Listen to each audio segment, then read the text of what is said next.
देव कार्य ऐच्छिक है। आप नवरात्रि में व्रत न करें, पूजा न करें तो आपकी बहुत बड़ी कोई हानि नहीं है। पूजा करें तो लाभ है, न करें तो हानि नहीं है। लेकिन श्राद्ध पिता का आ जाए आप न करें तो बड़ी भारी हानि है। देव कार्य से पितृ कार्य को अत्यंत आवश्यक कार्य कहा गया। पितृ कार्य का त्याग नहीं, वो ऐच्छिक नहीं है, वो आवश्यक है। और बड़ी दुख की बात है कि देव कार्यों में तो लोगों की रुचि जग रही है, पर पितृकर्म में इस समय बहुत घोर उपेक्षा लोग कर रहे हैं। वैसे तो देखिए आचार्य जी, संध्योपासना आवश्यक है कि नहीं द्विजाति मात्र के लिए, पर स्नान के बाद संध्या पीछे, स्नानांग तर्पण पहले। हम गलत बोल रहे हैं तो बताओ। स्नानांग तर्पण पहले है कि नहीं? इसका मतलब संध्योपासन से भी आवश्यक तर्पण है। कितने लोग तर्पण कर रहे हैं? भैया जीते जी तो पिताजी को एक लोटा पानी नहीं पिला सकते, मरे पीछे क्या पिलाएंगे? बड़े बूढ़ों को तो लोग वृद्धाश्रम में भेज रहे हैं, हम तुम्हारी सेवा नहीं कर सकते। उनकी श्रद्धा ही नहीं है। हाँ, मरे पीछे बढ़िया फोटो बनवा के उस पर एक माला लटका देंगे, फिर बड़ी भारी भक्ति दिखाएंगे, अगरबत्ती घुमाएंगे। अरे भैया, मना नहीं करे अगरबत्ती घुमाने को, लेकिन हम कह रहे हैं जीते जी तो उनकी सेवा नहीं की तुमने, उनकी आज्ञा का पालन नहीं किया। अब ये ढोंग काय को कर रहे हो? संतान दुष्ट पितरों के रोष से होती है, वंश नष्ट पितरों के रोष से होता है। भयंकर शरीर में आदि व्याधि भी पितरों के रोष से उत्पन्न होती है। गृहस्थ व्यक्ति को पितृकर्म में प्रमाद नहीं करना चाहिए। किसी भी तीर्थ में जाकर सविधि तर्पण करना चाहिए, श्राद्ध करना चाहिए। अब श्राद्ध तर्पण की योग्यता कैसे होगी? जब आप शिखा सूत्रधारी होंगे, चोटी नहीं है, जनेऊ नहीं है, संध्या नहीं करते, तो आप तर्पण के भी अधिकारी नहीं है, आप श्राद्ध कर्म के भी अधिकारी नहीं।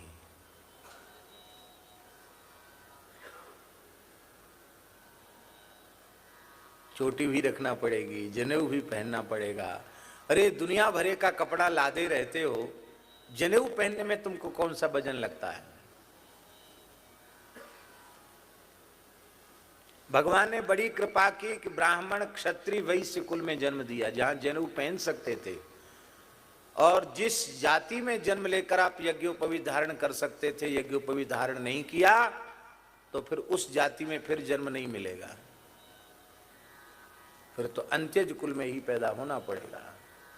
जिस द्विजाति का कुल 7 पीढ़ी तक बिना जनेऊ और बिना चोटी के, बिना संध्या के बीत जाती हैं 7 पीढ़ियां, वह द्विजाति का कुल चांडाल का कुल हो जाता है, ऐसा महाभारत आदि ग्रंथों में लिखा है। अभी 7 पीढ़ियां इस देश में नहीं बीती हैं। आप जनेऊ नहीं पहनते, आपके पिताजी जरूर पहनते होंगे। मान लो आपके पिताजी नहीं पहनते, आपके दादाजी जरूर पहनते होंगे। मान लो आपके दादाजी को भी आपने देखा और न पहनते, आपके परदादा अवश्य ही जनेऊ पहनते होंगे, इसमें संदेह नहीं। तो 7 पीढ़ी तो नहीं बीती। इसलिए मेरी प्रार्थना है, आप कथा तो सुनते हो, मानस पाठ करते हो, बहुत अच्छी बात है, पर समय से यज्ञोपवीत कराओ। ये वैश्य कुल के बालक हैं, इनकी आयु इसमें जनेऊ के योग्य है।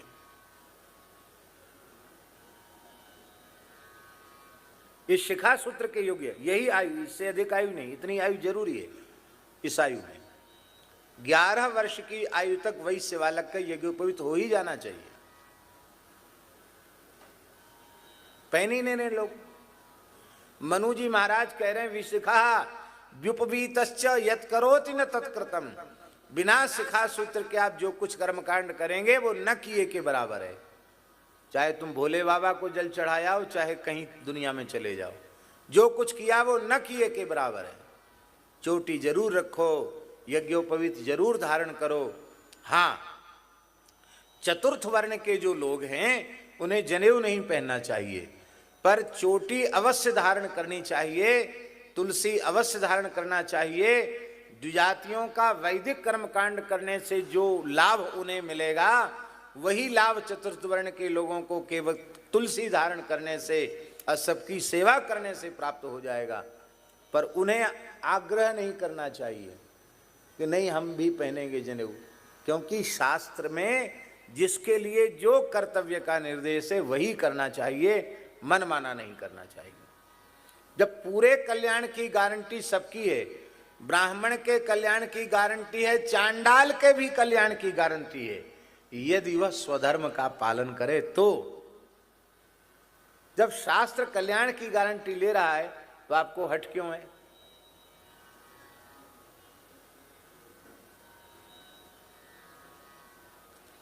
भगवान की भक्ति करने का अधिकार चारों वर्णों का है, लेकिन जनेऊ धारण करने का अधिकार ब्राह्मण, क्षत्रिय और वैश्य इन तीन वर्णों को ही है। उन्हें अवश्य धारण करना चाहिए। तब आप लोग एक बात कह सकते हैं कि चतुर्थ वर्ण के लोग अपने श्राद्ध तर्पण आदि कैसे करें? यज्ञोपवीत तो उनके नहीं है, तो समंत्रक तर्पण आदि करने से जो लाभ समंत्रक तर्पण करने से द्विजातियों को होगा, वही लाभ अमंत्रक तर्पण करने से चतुर्थ वर्ण के लोगों।